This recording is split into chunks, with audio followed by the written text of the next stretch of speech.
여러분 안녕하십니까? 제주 MBC 시사진단입니다. 제18호 태풍 차바로 인한 피해가 큽니다. 제주특별자치도는 지난 2014년 바로 2년 전 세월호 참사가 발생했을 때 이를 반면교사로 삼아 제주형 재난대응 컨트롤타워를 구성하겠다고 밝힌 바가 있습니다. 그러나 이번 태풍 차바에 대응해서는 컨트롤타워도 속수무책이었습니다. 오늘 시사진단에서는 태풍 차바로 인한 피해가 왜 이리 컸는지, 그리고 재난대응 시스템은 제대로 작동했는지 알아보겠습니다. 토론을 위해서 네 분을 모셨습니다. 김용범 제주도의회 의원 나오셨습니다. 임한준 제주도 재난대응과장 나오셨습니다. 고병연 제주국제대학교 교수입니다. 김정도 제주환경운동연합 정책팀장 나오셨습니다. 네, 나와주셔서 고맙습니다. 제18호 태풍 차바는 제주에 엄청난 피해를 남겼습니다. 피해액만 수백억 원대에 이르고 있습니다. 먼저 임한중 과장님, 태풍 피해를 접수해 보니까 피해 정도가 어느 정도나 됐습니까? 예, 이번 태풍 차바로 사망 1명, 부상 1명, 인명 피해가 발생했습니다. 재산 피해는 잠정 총 246억 원이 되겠습니다는 공공시설은 147억 원, 사유시설은 99억 원이 되겠습니다. 그렇지만 이 피해 금액은 보험에 가입된 건물과 시설물, 농작물, 비닐파설 등에 대한 피해는 제외된 잠정 피해 금액이 되겠습니다. 공공시설은 주로 하천, 상하수도, 항만, 어항, 체육시설 등의 피해가 발생하였고, 사유시설은 농업용 하우스, 수산 중량식 시설, 축산시설, 농경지 침수, 유실, 매물 등이 피해가 주로 이루고 있습니다. 그리고 도내 52,400호가 정전되면서 양식장의 돌돔, 넙치, 소라 등 수십만 마리가 폐사되고 하천 범람으로 농경지가 유실, 매물되는 등 많은 피해가 발생했습니다. 주 피해 원인은 순간 최대 풍속 56.6m, 강풍과 시간당 최대 173mm 폭우라고 볼 수 있겠습니다. 네, 김용범 의원님 태풍 피해 현장을 다녀오셨죠? 네. 현장 상황은 피해 정도는 어땠습니까? 예, 제가 하천과 이제 저류지를 중심으로 이제 현장 방문을 했는데요. 제주시의 경우를 보면 언론에 보도가 돼 있지만 한천 범람에 따른 차량 피해라든지 그리고 어린이집 침수, 그리고 도평동의 창사교 주변 어떤 도로라든지 농경지 유실 이런 부분이 상당히 컸고요. 또 서귀포시 경우에도 크고 작은 하천이 한 7개가 지금 범람을 해서 서귀포시의 어떤 법한동이라든지 강정동 주변에 한 90여 가구가 침수가 되고 이뿐만 아니고 이제 무엇보다도 강풍으로 인한 시내의 어떤 수천 가구가 정전이 발생했습니다. 그래서 시내 도심은 물론이거니와 어떤 아까 우리 임한중 과장님께서도 말씀하셨지만 이제 양어장이라든지 어떤 비닐하우스 이런 등지에서 많은 피해가 발생을 했습니다. 네. 그런데 이 태풍 피해가 왜 이렇게 심해졌다고 생각하시는지 김정도 팀장님부터 먼저 말씀해 주시죠. 일단 기상청에 오류가 좀 있었기 때문에 사실상 제주도만 잘못했다 말하기는 힘든 부분이 좀 있기는 한데요. 그럼에도 불구하고 어쨌든 제주도에 큰 피해가 올 것이다라는 부분 같은 경우에는 이미 예상되었고 예보가 되어 있던 부분들이기 때문에 이런 부분들에 대해서 과연 재난 관리 그리고 재난 예방에 얼마만큼 이게 좀 제대로 대처했는가 하는 부분이 좀 문제로 지적이 될 수 있을 것 같습니다. 아시다시피 2007년에 나리 태풍 피해로 인해서 굉장히 많은 피해가 발생했고 그때 대부분의 어떤 피해 예상 지역들은 다 나왔다고 생각이 되어지고요.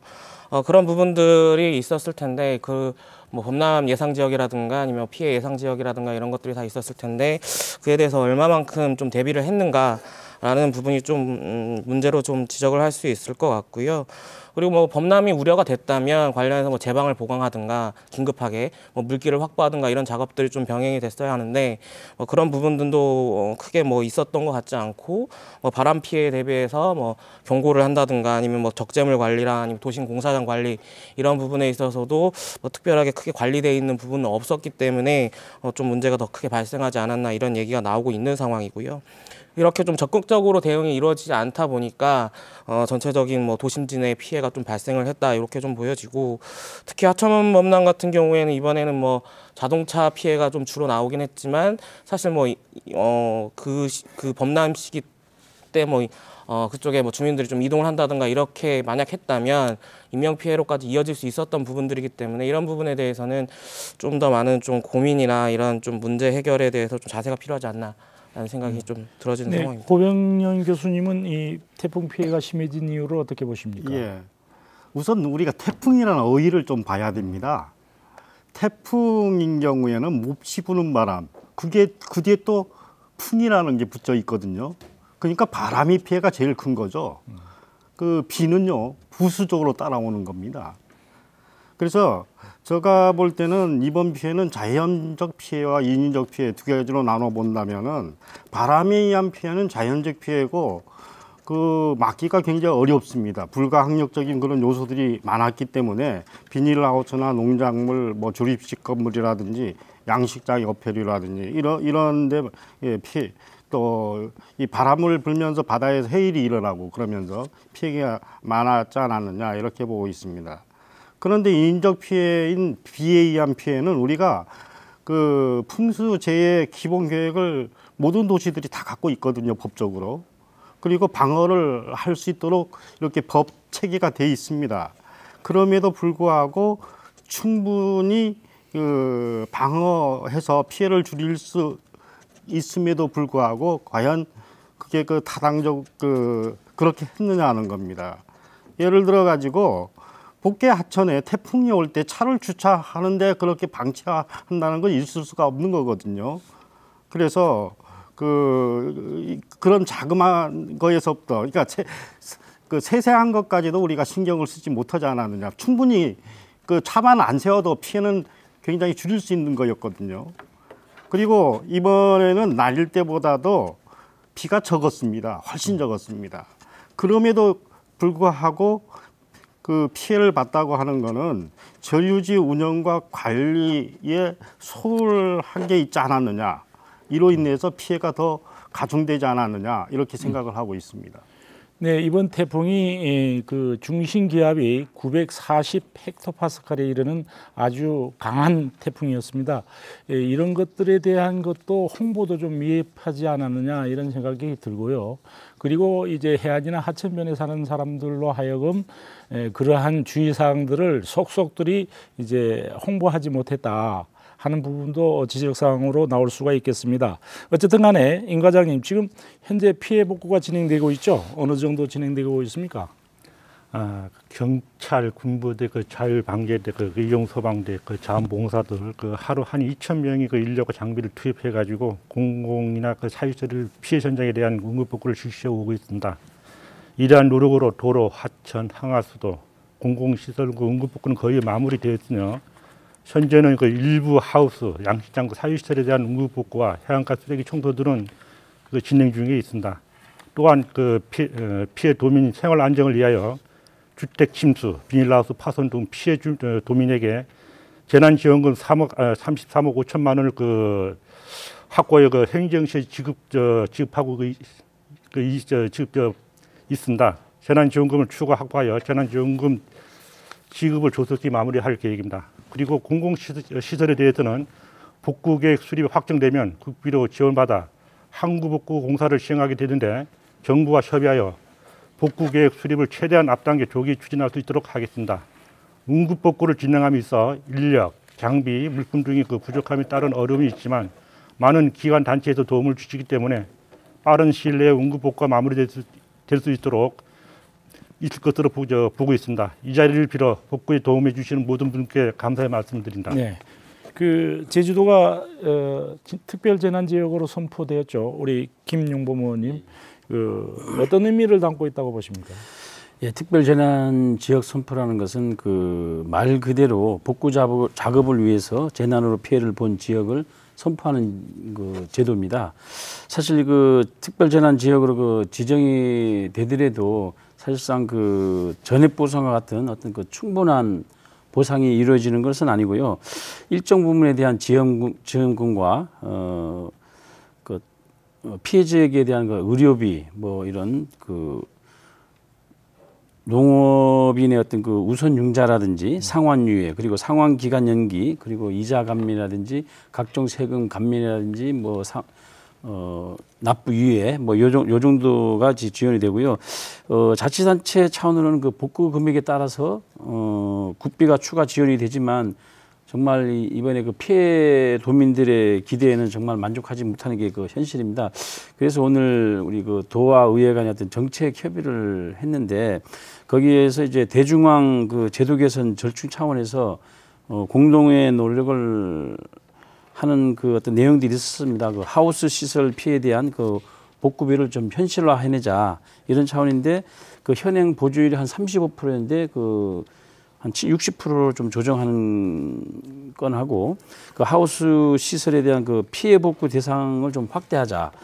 지금 하우스 시설에 보면은 이제 그 골조 피해만 이제 복구비로 지원이 되고 있습니다. 이런 것들을 이제 비닐이라든지 환풍기, 뭐 난방기, 뭐 이런 그 부속 어떤 그 사업들에 대한 어떤 복구 지원도 좀 현실화해내자라는 이런 것들 때문에 이번에 그 정책협의회에서 이제 공동의 노력을 하고자 이렇게 안건으로 제시가 된 바가 있습니다. 네, 이 특별재난지역 선포 이게 제주지방만 아니고 다른 지역도 이제 선포가 되는데 이 특별재난지역으로 지정이 되면은 기존 다른 재해하고는 어떤 점이 달라집니까, 임한중 과장님? 그 최종 그 피해 금액에 따라 그 국비 한 20% 내지 한 30% 정도가 추가로 그 지원돼 그 피해 복구에 소요되는 지방비 부담이 경감이 되겠습니다. 그리고 그 농업이 농농시설 운전 자금과 중소기업이 시설 운전 자금이 그 우선 융자를 해주며 또 상환 유예, 상환 기간 연기, 이자 감면 등 금융 지원 혜택과 그 피해 도민에게 건강보험료, 전기, 통신, 도시가스 요금을 그 감면 혜택도 주어지게 되겠습니다. 예, 그 현행 규정상 피해 신고를 해도 피해 복구나 그 피해 보상이 제외되는 경우가 있습니다.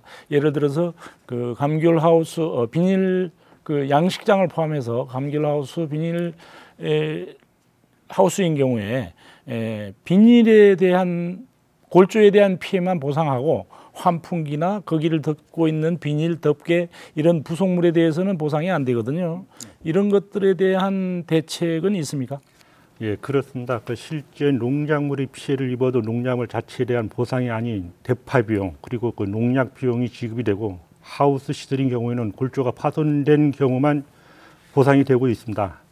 비닐 파열, 냉방기, 환풍기 그 부속 시설은 보상이 안 되고 있습니다. 그래서 우리 도에서는 그 축산식품부 장관님이 그 방문도 하셨고 제4차 국회 그 당정 협의 시 그 재난 발생 시 피해를 입은 농업인이 그 실험을 덜어내기 위해서 하우스 등 그 농업시설 복구비와 복구 대상을 현실화하고 재보험료 지원 비율 확대를 건의하였고 정부에서는 적극 검토 추진하기로 하였습니다. 우리 도에서는 재보험 가입률을 높이기 위해 보험료 지원 비율 확대 중 지원 대책을 검토하고 있음에 따라 앞으로 농업에 종사하는 분들께서 안정적인 생활이 가능하도록 제도 개선이 이루어질 것으로 기대하고 있습니다. 예, 그 농작물과 양식장 피해도 컸지만은 유독 이번에는 하천 범람으로 인한 피해가 속출했습니다. 하천이 범람하면서 자동차가 쓸려가는가 하면은 주민 대피령도 한때 내려진 바가 있습니다. 지난 9년 전 태풍 나리로 인한 백문천 범람 후에 저류지와 또는 복개구간 보수 등 대대적인 정비를 했지만은 이번 태풍의 피해를 막아내진 못했습니다. 이유가 무엇이라고 생각하시는지 김정도 팀장님부터 먼저 말씀해 주세요. 네, 2007년 그때 이제 9월에 태풍 나리가 왔고요. 그 나리가 오면서 4대 하천이 모두 범람하는 이제 피해가 발생을 했는데 뭐 당시에 뭐 물적 피해만 1,000억 가까이 됐다고 이제 얘기가 되고 있는 상황입니다. 그렇게 되면서 제주도가 그때 내놨던 대책이 이제 한라산이나 중산간 지역에 있는 빗물을 이제 좀 막아내게 되면 도심지 내의 어떤 범람을 막을 수 있지 않겠냐라는 내용으로 이제 저류지를 이제 저류지 사업을 좀 진행을 하게 되는데요. 2008년 11월부터 진행을 해서 아마 올해 6월까지 진행을 했던 걸로 알고 있는데 한 13개 저류지 5대 하천에 그리고 뭐 들어간 이제 돈만 해서 한 940여억 원 정도 되는 걸로 알고 있는데 문제는 이렇게 많은 돈을 들이고 저류지를 건설했음에도 불구하고 결과적으로는 이제 하류 지역에 있는 도시의 범람을 막지 못했다는 부분이거든요. 이건 좀 살펴볼 필요가 있는데 그간 뭐 큰 비가 내리지 않아서 뭐 이에 따른 좀 대책이 좀 부족했던 부분도 있겠지만 일단은 지금 현재 제주도가 세웠던 계획 자체가 한라산하고 중산간 지역에 빗물만을 좀 대상으로 하는 부분이 있습니다. 그런데 한 10년이 되는 시간 동안 보게 되면 도시 확장이 굉장히 많이 이루어졌고 특히 중산간 지역 일대로의 뭐 도시 확장이라든가 개발 사업이 이루어진 부분들이 많습니다. 이런 지역 같은 경우에는 당연히 뭐 빗물이 땅 속으로 바로 투수가 되지 않는 어떤 지형적 특성을 띌 수밖에 없기 때문에 도심지에서 발생한 이제 빗물들이 기본적으로는 하천으로 바로 유입되거나 아니면 우수관 등을 통해서 이렇게 유입이 되는데 문제는 이렇게 발생된 빗물들이 자연 상태에 있는 빗물들보다 더 많이 그리고 더 빠른 속도로 이제 하천으로 들어간다는 부분이 좀 문제가 되었던 걸로 좀 판단이 되어지고요. 그리고 이런 부분이 좀 고려가 안 되고 어쨌든 여러 가지 부분에서 설계가 되고 계획된 부분들이 이번에 좀 문제로 좀 발생했다라고 좀 판단이 되어지고 하천 같은 경우에도 이제까지 보게 되면 계속 직강화 사업 간단히 말씀드린 말 그대로 하천의 배수 역할만을 강조하는 사업들이 진행이 되어 왔는데 실제적으로 하천의 역할이라는 게 뭐 물을 되게 뭐 바다로 흘러 내려보내는 기능도 있겠지만 사실상 물을 가둬두는 역할도 해야 되는 거거든요. 근데 그런 부분들이 빠진 상태에서 하천 직강화 공사들이 계속 이루어지다 보니까 하류 쪽으로 많은 빗물들이 빠른 시간 안에 이동을 하게 되는 상황들이 좀 연출이 됐고 그러다 보니까 결과적으로 하류 지역 특히 복개지 부근에서의 어떤 하천 범람들이 좀 일어났다라고 판단이 되어지고 있는 상황입니다. 네, 그 고병린 교수님은 어떻게 생각하십니까? 예, 이번의 피해는 저는 한천 예를 들었을 때 한 3가지 복합적인 요인이 있다고 보고 있습니다. 하나는 저류지 문제가 있고요. 그다음에 두 번째는 하천 형상의 문제가 있습니다. 지금 그 복개된 구간으로 들어오는 하천의 형상이 굉장히 안 좋습니다. 그 불규칙적 현상을 갖고 있기 때문에 유속이 빨라질 수밖에 없는 그런 하천 구조를 갖고 있거든요. 그 다음에 복개 문제입니다. 또 복개 그 자체가 말이 그 하천 물을 흘러갈 수 있는 복개라고 하지만은 그 밑에 들어가 보시면 보가 엄청나게 많습니다. 그래서 댐식으로 돼 있습니다. 그래서 거의 물이 빠져나갈 수가 없어요. 이러한 복합적인 요인 때문에 피해가 커지다라는 겁니다. 그래서 우리는 이런 착각에 빠질 수가 있습니다. 저류지만 갖추면 모든 게 다 해소될 것이다 하는데 그건 아니거든요. 그 아무리 저류지를 잘 갖추더라도 물이라고 하는 거는 어디서 어떻게 어떤 형상으로 나타날지는 예측하기가 굉장히 어렵거든요. 그렇지만은 안 갖춘 것보다는 갖춘 게 훨씬 좋기 때문에 갖추고 있는 것뿐입니다. 그래서 저는 이러한 것들이 꼭 한천 문제만이 아니에요. 제주도의 모든 하천들이 이런 유사한 문제들을 갖고 있기 때문에 하천에 대해서 제대롭게 조사해서 저류지를 갖고 있는지 하는 거에 대해서는 여전히 의문점이 남아 있습니다. 그리고 또 하나는요, 중산간 개발이라든지 도시화 때문에 불수증이 많이 발생됐습니다. 그러므로 인해서 빗물을 모을 수 있는 구조가 많아졌고 또 하천 개수하면서요, 일반적으로 하천은 사행천, 뱀같이 이렇게 만들어야 되는데 제주도 하천은 개수하면서 직강화라고 해서 직선적으로 만들어 버렸거든요. 그러므로 인해서 그 홍수를 유발할 수 있는 요인이 2차적인 피해를 할 수 있는 것들이 만들어 놓지 않았느냐 이렇게 생각을 하고 있고요. 또 여러 가지 문제가 있습니다. 그래서 그 하천 하나만 놓고 보더라도 이제는 전반적으로 하천에 대해서 조사와 함께 그 제대로 한 그 문제점이 뭐냐, 이거에 대한 개선책이 뭐냐 하는 것들을 해서 제대로 하천을 만들고 저류지도 만들고, 그러려면 수문조사 반드시 필요합니다. 이런 것들이 있어야 되지 않겠느냐 생각을 하고 있습니다. 네, 그 이만중 과장님, 그 대대적인 하천 정비를 했지만은 피해를 막지 못하는 이유 어디에 있다고 보십니까? 그 제주시에 그 위치한 그 4대 도심 하천에는 뭐 한천, 산지천, 병무천, 독사천이 되겠습니다만은 나리 태풍 그 피해 복구로 인해 가지고 그 상류 지역에 그 100년 강우 빈도로 해가지고 저류지로 그 시설을 했습니다. 그동안 여러 차례 집중호우와 태풍이 레습했지만 지금까지는 피해가 없었습니다. 그러나 이번 태풍의 그 시간당 최대 강우량이 나리 태풍 시보다 146mm보다 27mm 더 많은 173mm가 그 폭우가 그 단시간에 내렸고 각종 개발 사업 등으로 그 하천의 그 우수 유입량이 증가한 것이 범위 원인으로 보고 있습니다. 이러한 여건을 반영하여 앞으로 우리 도에서는 제주 그 4대 도심 하천 등 도내 하천에 대해서는 수리 검토 등 하천 시설물, 통수 능력과 저류지 추가 시설 검토 등 방제 진단을 통해 근본적인 대책을 마련해 나갈 계획입니다. 네, 그 김용범 위원님은 그 이유를 어떻게 보십니까? 네, 뭐 앞서 다 같은 맥락에서 다 얘기가 됐는데요. 사실 이번 태풍으로 그 한라산에 내린 비는 한 650mm 정도가 되는데 지난 그 나리 태풍에 비하면 상당 부분 많은 양이 비를 기록했습니다. 그래서 그 제주시 그 나리 태풍 이후에 제주시 내 12개 그 저류지를 이렇게 조성을 했는데 사실 이번에 한 일정 그 아주 미미하지만 일정 부분은 이제 어떤 그 역할을 했다고 보여지기도 하는데 사실 어떤 구조적인 문제라든지 예산 대비 역할이 아주 미비했지 않는가 이렇게 생각이 들고요. 또 어떤 그 제 기능을 못했다라는 생각을 해봅니다. 그리고 한천의 그 범람이라든지 병문천 붕괴로 볼 때 우리 그 저류지의 그 시설 위치라든지 어떤 구조적인 문제 이런 것들이 그 또한 어떤 그 운영 매뉴얼 이런 것들이 아주 그 미비해서 이번 태풍에 아주 큰 피해를 가져온 게 아닌가 이렇게 생각이 듭니다. 네, 그 저류지라든지 그 태풍 그 유수를 막기 위한 시설들이 그 구조적으로 잘못되었다는 얘기인데 이번에도 뭐 하천 중류에 물을 가두는 저류지가 한천 제2저류지는 아예 물이 들어오질 않았다고 그럽니다. 가두질 못했다고 그러고 병문천 제3저류지는 아예 둑이 터져버렸다는 거예요. 그래서 이런 것들이 구조적으로 문제가 아까 의원님도 말씀했습니다만 이유가 있다고 보는데 우리 고병림 교수님 좀 자세히 설명해 주시죠. 예, 한천 제1유지인 경우에는 사실 이번만의 문제가 아닙니다. 그 전부터도 그 처음에 만든 칸에는 물이 들어가지만은 2, 3칸에는 거의 물이 들어가지를 않았습니다.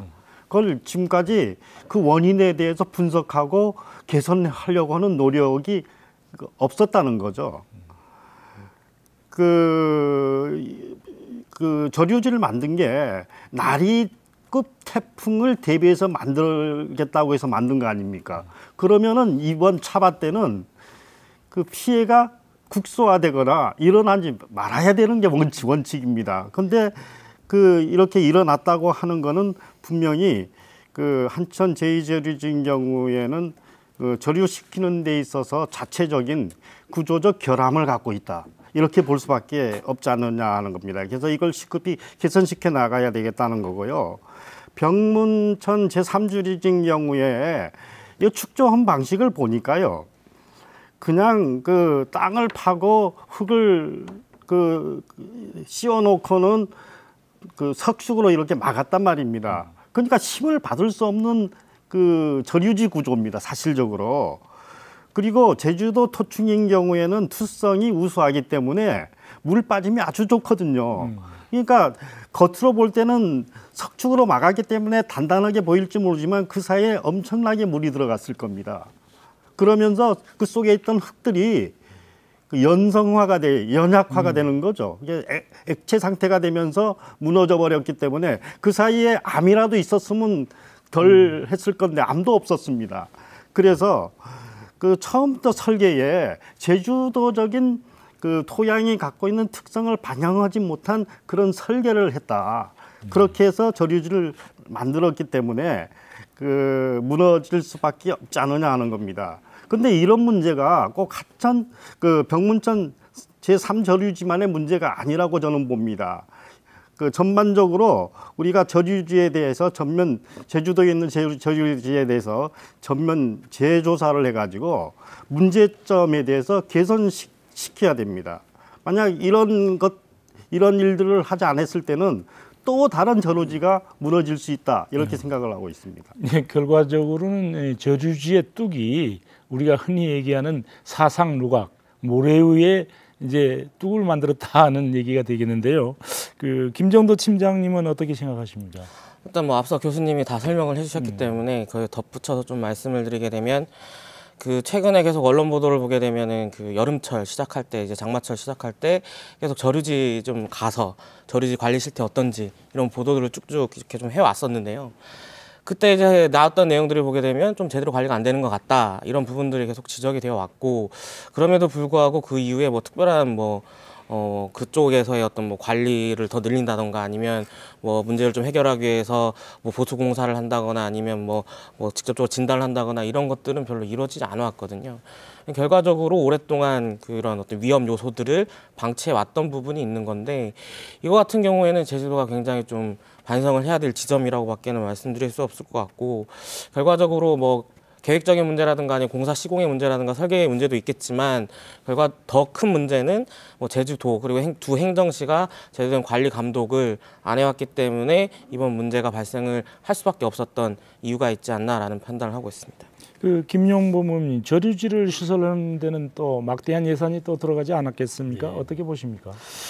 예, 이번에 그 한천 이저류지 그 사지에 그 물이 안 들어왔다는 거는 보면 이제 숨골을 통해서 나갔는지 그렇지 않으면 저 하천으로 그냥 자연스럽게 흘러갔는지 이러한 대한 진단이 좀 필요하고요.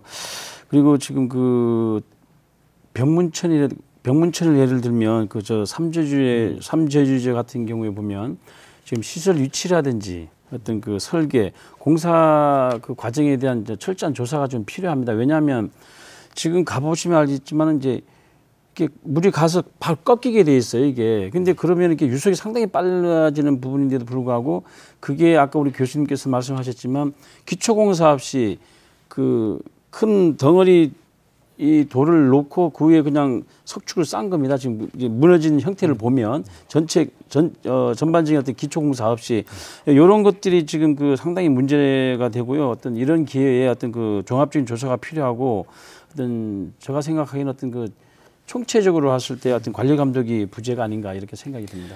네, 그 임만중 과장님, 지금 저류지에 대한 관리 운영 얘기가 문제점이 나오고 있습니다만은 도내 저류지는 몇 군데 시설이 돼 있고 어떻게 어느 부서에서 어떻게 관리를 하고 있습니까? 현재 우리 도에 설치된 저류지는 그 전체 229개소가 있습니다. 한천, 병문천과 같이 하천변에 설치된 저류소가 14개소, 그리고 그 도로 사업을 하면서 설치된 도로변 저류지가 60개소, 그리고 그 재해 위험 개선 사업 지구를 하면서 설치한 저류지가 65개소, 배수 개선 정비 사업을 하면서 설치한 저류지가 58개소, 택기 개발 사업 하면서 설치된 저류지가 5개소가 있는데 총 저류 용량은 625만 톤이 되겠습니다. 그러나 그 관리 운영은 저류지를 시설하는 관련 실과도 하고 있는데 하천변 저류지는 행정시 안전총괄과, 도로변 저류지는 도로관리과, 또 재해위험지구 개선지구에 있는 저류지는 행정시 안전총괄과에서 관리를 하시고, 또 배수개선 정비사업지구 저류지는 행정시 건설과, 택지개발 사업지구 저류지는 행정시 도시계획과에서 각 관리를 하고 있습니다. 예, 그 관리 체계가 굉장히 다변화되어 있는 상태를 확인할 수가 있겠습니다. 그런 문제도 있지만은 우선은 또 이렇게 625만 톤이라는 저류 시설 기능이 있는데도 불구하고 그 기능을 다 하지 못했다. 이런 것들이 큰 문제가 될 수 있는데, 그리고 또 관리 운영 부분이 너무 다변화되어 있다는 것. 김용범 의원님, 어떤 문제점을 안고 있습니까? 예, 작년에 저희 그 보건복지안전위원회에서 그 모 의원이 그 지적한 바도 있습니다. 그 저류지 관리만 보더라도 지금 도본청 아까 우리 그 과장님께서 말씀하셨지만 도본청과 양행령시 정말 각각 그 다원화가 되어 있거든요. 그래서 그 저류지 점검 시기도 보면 어떤 데 반기 1회, 뭐 월 1회, 뭐 분기 1회, 또 어떤 데 보면 정기 점검, 어떤 데 보면 집중 호우, 전중 후로, 그리고 어떤 데 보면 이제 기상 상황에 따라서 이제 점검. 이런 것들이 보면은 정말 우리 도가 그 200개 넘는 저류지에 대한 그 관리 지침이라든지 그 매뉴얼이 전혀 그 정비가 되어 있지 않기 때문에 호우 재방 예방이라는 어떤 그 공통적인 동일 목적으로 조성된 저류지 관리를 일원화시키고자 주장한 바도 있는데도 불구하고 당시 안전관리실에서 그 별다른 의견이 없었고 그래서 원래 이런 일이 벌어졌다고 보입니다. 그래서 앞으로 안전관리실에서 이번을 계기로 해서 관리를 일원화시켜야 되고 관리 지침이라든지 운영 관리 매뉴얼이라도 당장 정비해야 되지 않은가 이렇게 생각을 합니다. 네, 그 관리 매뉴얼에 관한 얘기인데요. 저류지에 대한 그 아까 이만중 과장께서는 현황을 열심히 설명해 주셨습니다만은 저류지에 대한 기본 현황 파악이 좀 되어 있지 않고 또 특히나 활용 실태에 대해서는 어떻게 돌아가는지 모르고 있다. 이런 지적들이 많습니다. 김정도 팀장님 어떻게 생각하십니까? 네, 물론 제대로 안 되는 게 맞는 것 같고요.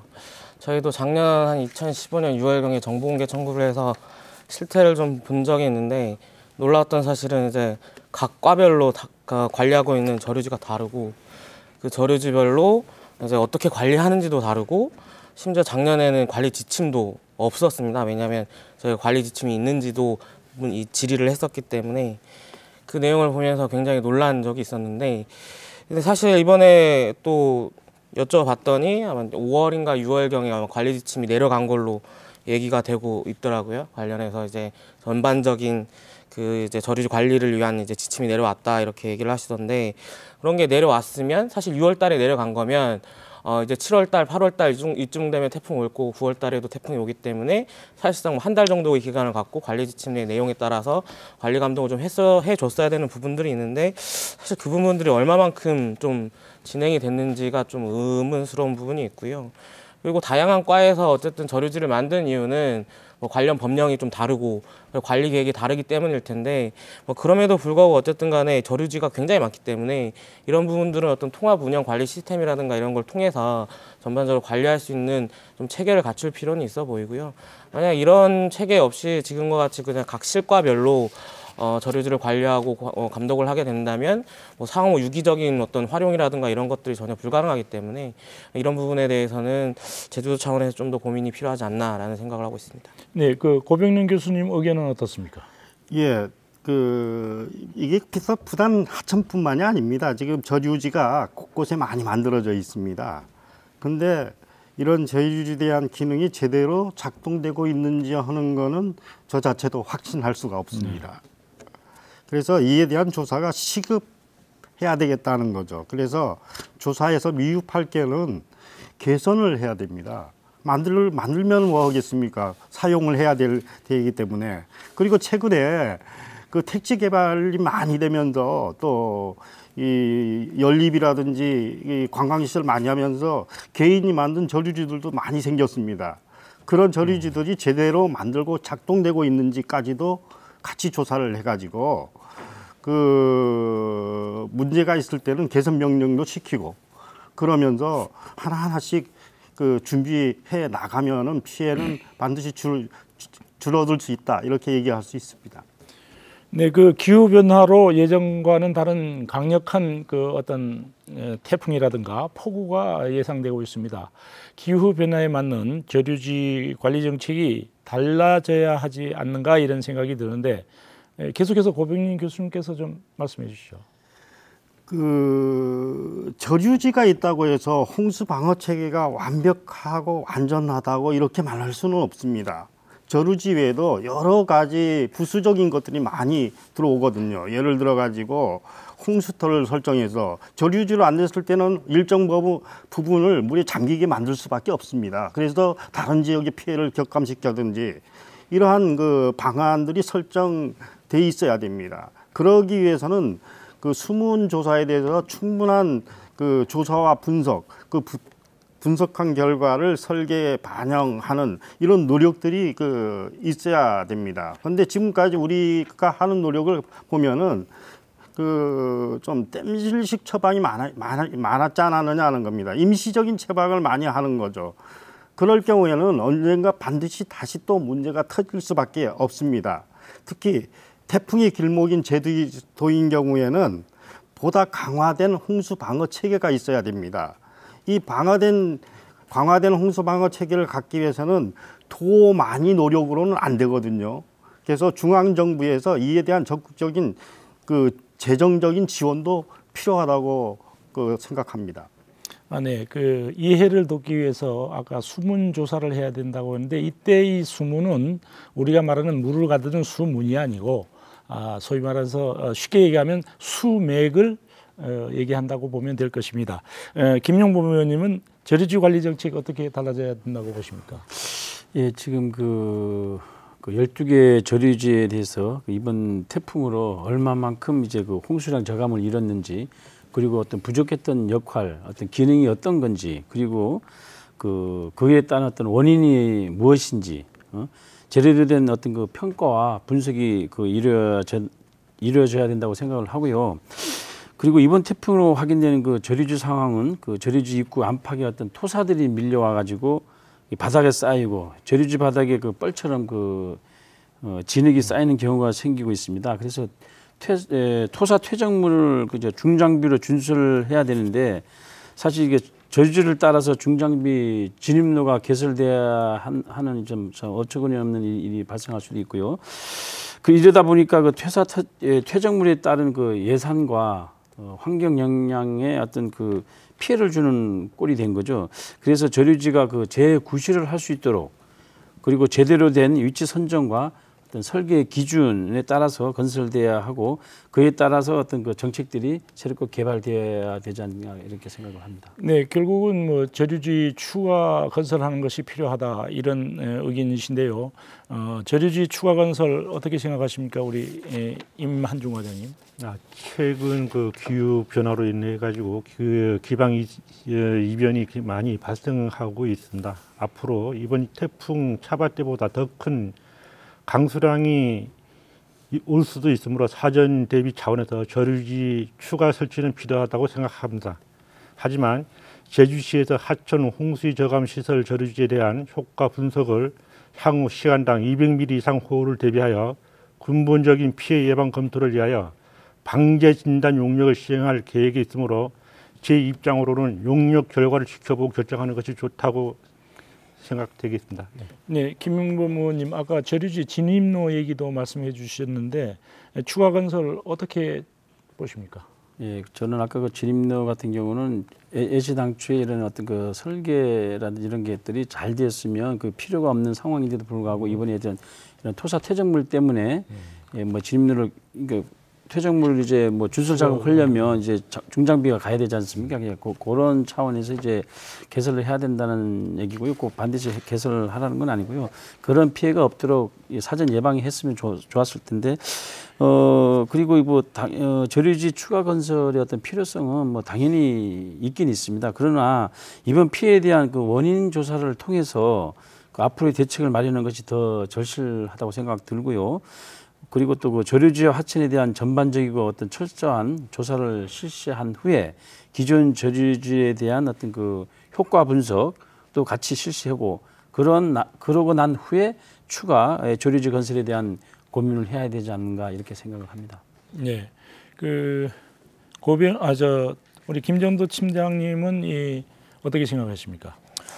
일단은 현재 도로의 건설이라든가 아니면 신규 개발 사업이 진행이라든가 택지 개발 등등으로 인해 도시 확장이라든가 이런 부분 때문에 사실 물길이 바뀐다거나 이런 문제가 발생을 함으로 인해서 사실 저류지가 필요 없다 이렇게 얘기하기는 좀 힘들 것 같고요. 다만 필요하면 만들 수 있는 부분이긴 하지만 문제는 도로를 개설을 한다거나 아니면 새로운 택지 개발을 한다거나 아니면 개발 사업을 했을 때 이에 대해서 충분한 사전 검토가 있어야 된다는 거죠. 재해가 어떻게 발생할 수 있는 부분이 있으니 이에 대해서 충분히 대안을 마련하고 그거에 대해서 시설을 해야 되는데 현재 도시계획 보시면 알겠지만 뭐 새로운 도로를 개설한다든가 아니면 뭐 대규모 개발 사업을 한다든가 이렇게 했을 때 뭐 심의 과정에서 이런 부분들이 중요하게 다뤄지지가 않습니다, 사실상. 그러다 보니까 이런 부분들에서 문제가 발생을 하고 있는 건데, 일단은 뭐 도로 개설이라든가 대규모 개발 사업 등에 대해서 재해 관리가 좀 더 이루어질 필요가 있어 보이고요. 그리고 하천 같은 경우에도 지금 뭐 직강화로 개발을 좀 많이 하고 있는데, 이런 부분들도 뭐 자연복원이라든가 아니면 자연화천화로 다시 좀 돌아가는 부분들을 고려를 해야 될 것 같고, 자연습지나 곶자왈 등 지금 이제 뭐 흔히 말하는 이제 자연 저류지, 뭐 천연 저류지 이렇게 얘기되는 부분들에 있어서도 좀 개발을 자제하는 것 등이 좀 종합적으로 이루어져야 뭐 저류지도 효과를 보는 것이지, 단순히 뭐 저류지만 무한대로 늘려서 결과적으로 뭐 피해를 막을 수 있다 이렇게 생각하는 거는 좀 무리가 있는 판단이 아닌가라는 생각하고 있습니다. 네, 그 재해 방지 시설을 할 때 설계 빈도를 더 강화해야 한다는 그런 어떤 지적이 있습니다. 그 고병윤 교수님, 설계 빈도 강화 어떻게 해야 됩니까? 예, 이게 참 어려운 건데요. 이 국토부가 하천 구조 시설 기준 규칙을 정해놨습니다. 법적으로. 지방 하천인 경우에는 50년 이상이 빈도로 그 하천을 개수하라고 하고 있고, 국가 하천은 100년 빈도로 정하고 있습니다. 그렇다고 하면은 지금 중앙정부에서도 제주도가 태풍이 길목으로 인정하고 있지 않습니까? 그 인정한다고 하면은 50년 빈도로는 너무 약하다고 보고 있습니다. 최소한 80년에서 100년 빈도로 높여야만이 실효성이 있다 이렇게 보고 있고요. 우리가 이런 걸 한번 생각을 해봐야 됩니다.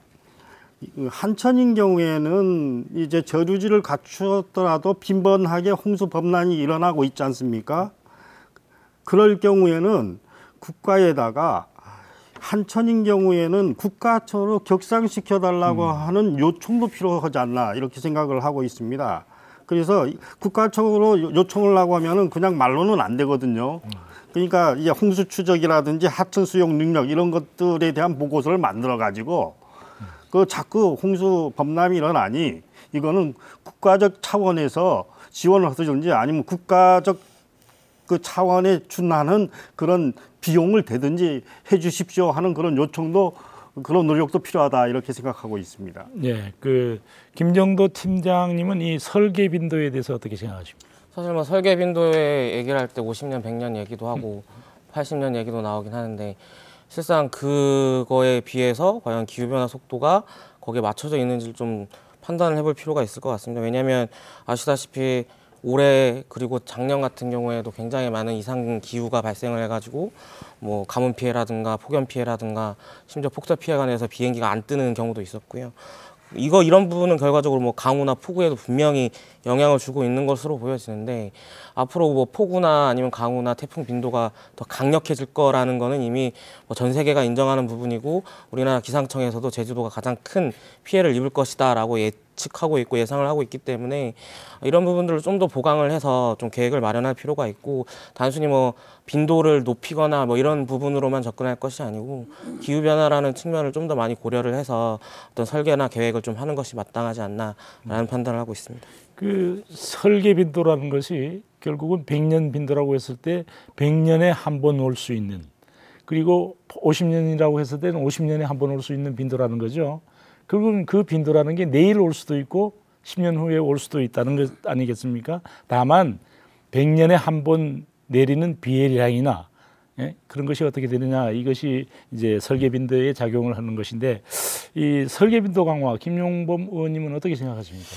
예, 뭐 앞서 다 말씀이 나왔습니다만, 그 기후 변화로 인한 이제 설계 빈도를 100에서 뭐 150년으로 뭐 늘리자라는 얘기도 이제 이런 주장도 나오고 있습니다만은, 그러나 이번에 그 차바 태풍으로 어떤 그 주요 하천들의 어떤 문제들이 상당히 많이 드러났지 않습니까? 그래서 그 이런 문제 하천에 대한 이게 취수 방제 계획부터 먼저 치밀하게 세우는 게 어떤 급선무라고 생각이 들고요. 사실 설계 빈도를 늘리면은 상당한 어떤 예산이, 천문학적인 예산이 들어갈 수도 있습니다. 왜냐하면 지금 기존의 어떤 저류지를 더 넓게, 더 깊게 파야 하는 뭐 이런 부분이 있어서 정말 설계 빈도를 늘리는 것도 중요하지만 어떤 신중하게 좀 접근해야 되지 않을까 이렇게 생각이 듭니다. 이만용 과장님은 어떻게 생각하십니까? 뭐 앞에서 그 말씀을 드렸습니다만 그 제주시 중심이 이전 4대 하천에는 그 나리 태풍 피해 복구지 상류 지역이 지금 현재 그 100년 그 강우 빈도에 대비한 저류 시설을 하였습니다. 그동안 그 집중 호우에 대비를 했는데 그러나 이번 태풍 차바로 인해 그 하천 범람으로 그 주택 침수 등 많은 피해가 발생을 했습니다.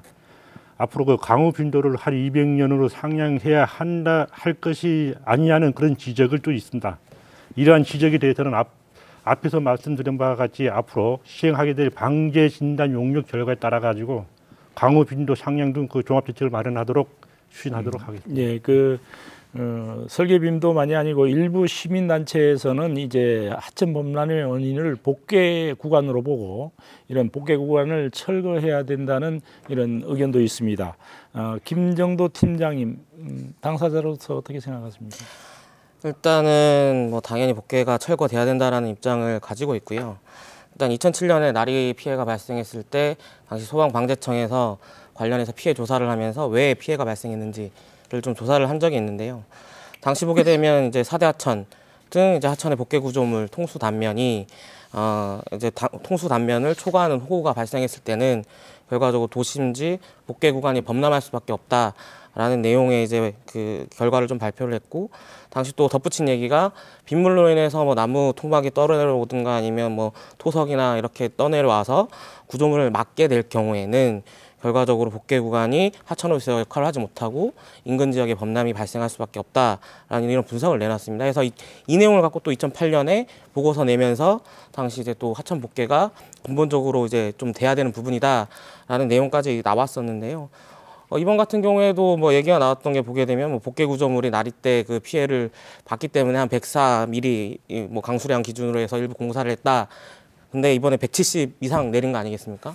결과적으로는 이제 말 그대로 이제 하천 복개 구조물이 견딜 수 없는 양이 내린 것이고, 이렇게 되면은 당연히 이제 빗물이 압력을 견디지 못하고 복개 구조물 밖으로 이제 나와서 인근 지역의 범람을 초래할 수밖에 없고, 그래서 피해가 발생하는 건데, 거기에 대해서 어쨌든 간에 비가 내리게 되면 많은 토사가 어쨌든 복개 구조물 내에 쌓이는 구조를 또 갖고 있고, 아까 교수님이 말씀했던 것처럼 뭐 보구두도 있기 때문에 이런 것들이 결과적으로는 복개 구조물 자체가 어떤 비물을 제대로 이제 소화할 수 없는 형태로 가져가고 있는 걸로 보여지고 있기 때문에요. 결과적으로는 이 복개 구조물을 철거하지 않는 이상은 근본적인 해결이 불가능한 것이 아닌가라는 것이 일단 저희 단체 입장을 좀 갖고 있습니다. 네, 그 고병윤 교수님, 이 복개 시설물, 복개 구간을 철거한다고 해서 범람을 결정적으로 막을 수 있을까요? 지금보다는 훨씬 많이 나아지겠죠. 그 복개라고 하는 게요, 하천이 왜 복개하지 말라고 하느냐면은 꼭 하천의 기능이 물만 소통하는 기능은 아니거든요. 도시의 열섬 현상을 막아줍니다. 바람이 통로이기 때문에 도시의 기온을 조절해 주거든요. 오픈 스페이스죠. 오픈 스페이스, 열려 있는 공간. 그렇죠. 그 다음에 그 제주도 하천은 산에서부터 바다까지요, 암으로 형성돼 있어서 육지에서는 볼 수 없는 경관 구조를 갖고 있습니다. 이게 하나의 그 제주도에서 자랑할 수 있는 상품이 되거든요. 그런데다가 복개해버린다고 하는 거는 결국 제주를 대표하는 자연과 경관적 요소를 해친다, 이렇게 볼 수밖에 없거든요. 그리고 또 복개라고 하는 거는 도시 병원균의 집산지입니다. 그렇기 때문에 일단 원칙적으로 복개를 뜯는 거는 저도 찬성합니다만은 현재 한천의 모든 복개지를 다 뜯으면은 또 주민들에게 충격이 될 수도 있기 때문에 일단 우선적으로 저는요, 용암로, 지금 도로로 사용하는 부분은 놔두고 탑마트에서부터 하부 교량 있는 용남로까지 복개 구간은 철거하는 게 바람직하지 않겠느냐. 그러면서 사태를 추시하면서 더 관찰하면서 용암로도 뜯어야 되겠다, 철거해야 되겠다 했을 때 그때 주민 합의해서 그때 가서 해도 늦지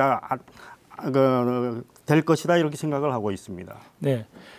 제주도는 지질적 특성상 물 빠짐이 좋아서 예전에는 하천 범람이나 홍수 피해가 그리 흔치 않았던 지역입니다. 그런데 난개발 도시 지역이 이제 확장되면서 물난리가 시작되었다는 지적이 많습니다. 김용범 의원님 어떻게 보십니까? 예, 사실상 우리 예전에 우리 제주도에서 그 물난리를 걱정해 본 적이 있는지 사실상 그 좀 생각해 볼 필요가 있고요. 예, 불과 그 10년 전과 비교해도 그 지금 제주도는 그 도로라든지 어떤 대규모 그 관광단지 개발 그리고 대형 아파트 단지라든지 이러한 어떤 그 난립함에 따라서 그 불투수층이 상당히 그 증가가 됐다. 이게 참 눈에 띄게 많이 증가가 됐는데요. 예전에 그 제주도의 토지 특성에 따라서 땅 속으로 이렇게 스며들던 우수가 하천으로 갈 수밖에 없었습니다. 따라서 어떤 그 남개발이라든지 도시 지역 확장, 특히 우리 그 도시화되는 과정 속에서 뭐 하천 범람이라든지 또 홍수 피해에 상당한 어떤 그 영향을 주었다고도 볼 수가 있습니다. 네, 그렇다면 이제 이러한 재난을 막을 수 있는 대응 대책은 어떤지 좀 알아보도록 하겠습니다. 제주특별자치도는 올해를 2016년 안전제주해로 정해서 그런 기치를 내걸고 도민과 관광객이 편안하고 안전한 제주 365 비전을 달성하겠다고 이렇게 나섰습니다. 그래서 안전한 난정대책을 추진하겠다고 그렇게 나섰는데 제주도 이 재난 대응 컨트롤 타워가 이 차바에서 보듯이 재구시를 못했다는 지적이거든요. 김정도 팀장님, 뭐 이 지적에 대해서 어떻게 생각하십니까? 일단 뭐 컨트롤 타워가 재구시를 못했다는 거는 이번 태풍을 통해서 너무 열심히 드러났기 때문에 또 얘기하는 것도 뭐 그렇긴 한데요. 사실 이번 차바가 오기 전에 태풍이 굉장히 큰 것들이 많이 왔었습니다. 그러니까 제주도에 온 건 아니죠. 우리나라에 온 것도 아니고 사실 중국, 대만, 일본 이렇게 왔었는데 사실 그 뭐 예상 경로 나올 때 제주도를 통과할 가능성이 있다라는 얘기도 이제 나오기도 했었고 그럴 수도 있으니 좀 대비를 해야 되겠다라는 얘기도 나오기도 했었는데 근데 그런 부분에 있어서 과연 제주도가 그 역할을 제대로 해왔는지 좀 궁금한 사항들이 좀 있고요. 특히 뭐 중국하고 대만 같은 경우에는 태풍 이제 네파탁이나 이제 무란티가 와가지고 거의 초토화돼 버렸거든요. 일본 같은 경우에도 이제 마찬가지로 큰 태풍이 오면서 수십만 명이 뭐 재난 때문에 이제 뭐 피난 공고를 받기도 했었고. 근데 그런 부분들이 옆 국가에서 인접 국가에서 멀리 떨어지지 않은 국가에서 일어나고 있었는데도 불구하고 제주도는 과연 그에 대해서 충분한 대비를 하고 있었는지 그리고 그거를 통해서 교훈을 얻고 있었는지 좀 의아스러운 부분이 좀 많고요. 그렇기 때문에라도 이번 그 좀 차바 태풍을 좀 교훈 삼아서 컨트롤 타워를 일단 행정 시에만 모든 걸 맡기는 건 좀 떠났으면 좋겠고 제주도 차원이 됐든 아니면 뭔가 어쨌든 한 곳에서 좀 이렇게 컨트롤을 제대로 할 수 있는 형태를 좀 띄어야 되겠다 이런 식으로 뭐 행정시는 제주시 따로 서귀포시 따로 각 과별로 또 따로 이렇게 진행되는 것이 아니라 정확한 매뉴얼을 만들고 그에 대해서 대응하는 체계를 좀 마련했으면 좋겠다라는 생각이 있습니다. 보다 강력해지고 있는 이런 자연재해 그리고 도심지 개발로 인해서 고층 건물이 증가하고 특히 요즘은 이제 인구가 늘어나는 등 안전 위험 요소가 제주 지역에 점점 증폭하고 있습니다.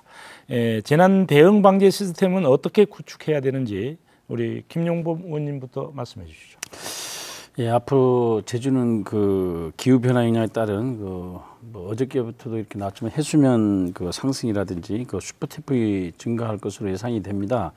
그래서 그 기후 변화에 대응하는 그 재난 대응 방제 시스템을 구축해야 한다는 생각을 하면서 제주만의 독특한 어떤 그 하청 정비 계획을 수립해야 되고 또 그 기후 변화에 따른 어떤 그 연구 시스템들이 갖춰져야 되고 제주 기후와 토질에 맞는 어떤 그 제주형 시설물 설계 기준을 그 마련해야 된다고 생각하고요. 또 그리고 우리 그 제주 환경을 그 이해하는 그 방제 전문가들을 사실 그 발굴해서 그 상당 부분 이제 육성을 해야 된다고 생각합니다. 이런 부분에 대해서 어떤 종합적으로 검토해가지고 제주형 어떤 그 재난 대응 방제 시스템을 이게 구축해야 되지 않을까 이렇게 생각을 합니다. 예, 고병영 교수님은 재난 대응 방제 시스템 어떻게 구축해야 된다고 보십니까? 예, 일단 제가 볼 때는 도민의 눈높이에 맞춰야 된다 이렇게 보고 있습니다.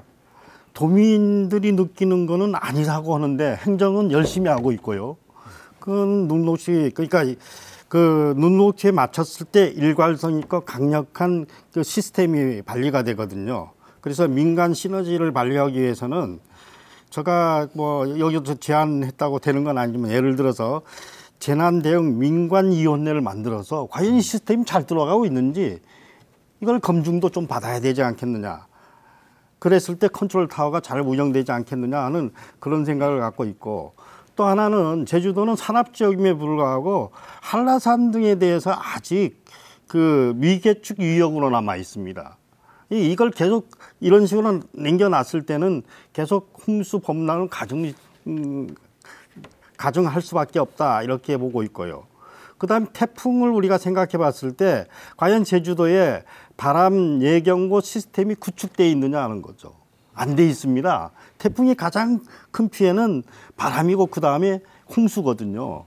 그런데 홍수는 이제 어느 정도 대비가 되고 있지만은 바람 예경보에 대한 시스템도 이제부터는 우리가 구축을 해야 된다. 그러려고 하면은 사전 예방 투자가 중요합니다. 그 사후에 소위 꼭 외양간 고치듯이 이렇게 고치면은 다시 또 문제가 발생되기 때문에요.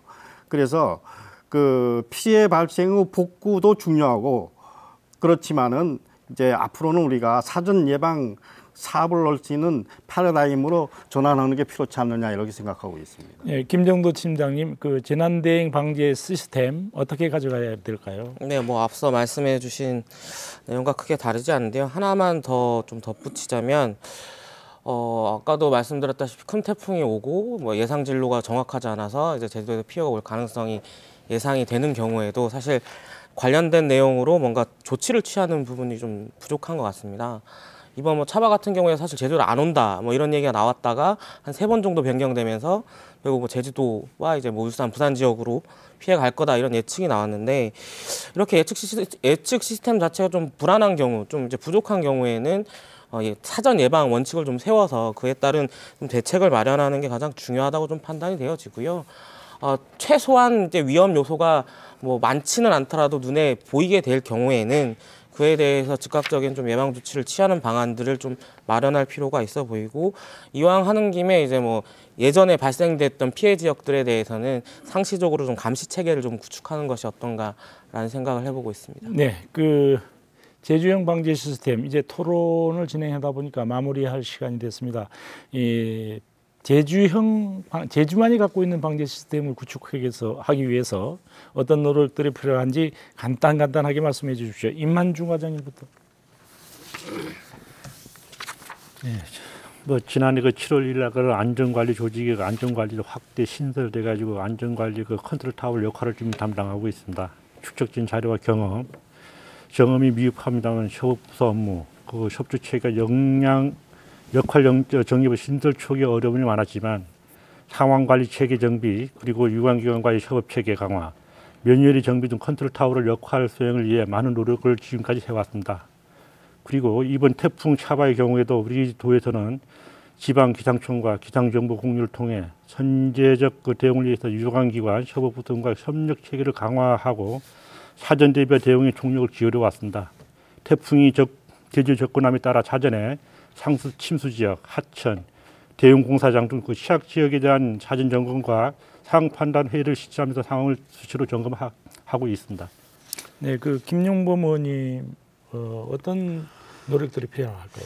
예, 그 나리 이후에 그 상당히 그 수백을 투입해가지고 우리 조성된 저리주에 대해서 이번에 그나마 다행이다라는 어떤 그 긍정적인 부분과 정말 제 기능을 전혀 발휘하지 못했다는 어떤 부정적인 측면을 모두 드러내는 어떤 그 태풍이 아니었나 이렇게 생각이 듭니다.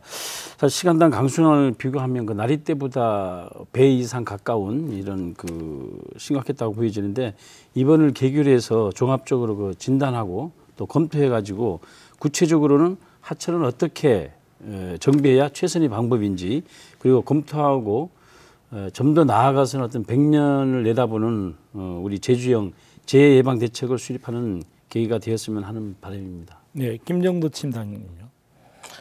기후변화라는 것은 이제 막을 수 없는 현실이 돼버렸고요. 이상기온, 뭐 이상기후 이런 부분들은 상시적으로 나타날 수밖에 없는 상황에 직면해 있습니다. 워낙 큰 피해가 발생할 수밖에 없는 상황이 이미 노출되어 있는 것들에 대해서 명확하게 이건 상시적으로 발생할 수 있는 일이다라는 거를 제도 차원에서 좀 직시를 했으면 좋겠고요. 그런 부분들을 좀 통해서 현재의 문제들을 좀 해결해 나갈 수 있는 방안들을 그리고 지혜들을 빨리빨리 모아서 안전 대책을 좀 수립하는 방향들 고민을 해야 될 거라고 판단되어집니다. 네, 시간이 많지 않다는 부분 좀 많이 생각해 주셨으면 좋겠습니다. 네, 고병민 교수님. 예, 최근에 지구 시뮬레이터를 했는데요. 태풍이 감소되면 대형화된다, 집중호우가 일어난다 이렇게 얘기를 하고 있기 때문에요.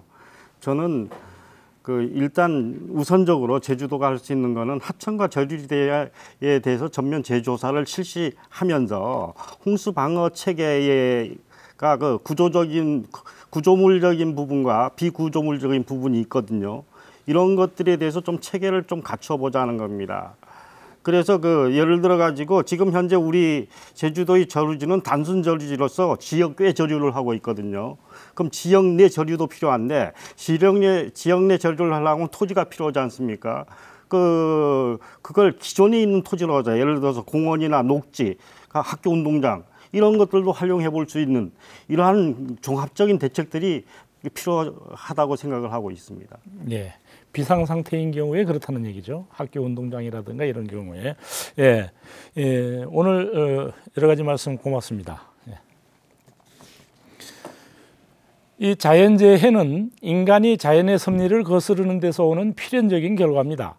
제주의 하천만 하더라도 한라산이 화산 활동으로 솟아난 30만 년 전부터 골고루 흘러내린 물이 한 곳으로 모여서 바다로 빠져나가면서 만들어진 자연의 숨결입니다. 이를 인위적으로 덮고 그리고 하상을 정비한다, 통수단면을 넓힌다고 하면서 수십만 년 된 바위를 깨부수고 하류의 해안을 매립해서 물꼬를 돌리는데 물이 갈 곳이 어디입니까? 바로 인간이 만들어낸 도심지 도로와 저지대를 덮치게 되는 것입니다. 그래서 예전에 자연재해라는 것은 현재에 와서 인재라는 용어로 뒤바뀌게 되는 것입니다. 밤늦은 시간 시청해 주신 여러분 고맙습니다.